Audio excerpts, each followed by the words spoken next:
Mambo vipi guys? Naitwa Grace 06 hapa. Leo nataka nikuelezee kitu kidogo ambacho nadhani wengi mmekuwa mkijiuliza na mfahamu. Wengi wenu mmekuwa mkidharau sana tunapowatangazia kuhusu fursa za online business. Online business ni biashara ambazo zinalipa sana. Wewe imagine tu kwa kutumia WhatsApp yako unaweza kaingiza hela. Kila atakaye status yako mtu mmoja unalipwa shilingi 100. Imagine kama kwenye status yako una watu 5000 na kila mtu atakaye post yako, yani status utakapo post unalipwa. Unaikuwa na shilingi ngapi?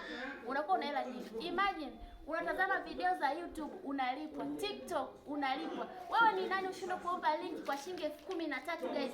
13,000. Dada anakuambia anaweza kuibia 13,000 yako. Ile 13,000 tunakwambia ulipie, unalipia ili uweze kujiingizia hela kwa manufaa yako wewe. Sio kama tuna shida sana na ile 13,000 yako. Hapana. Ni vile ambavyo tunahitaji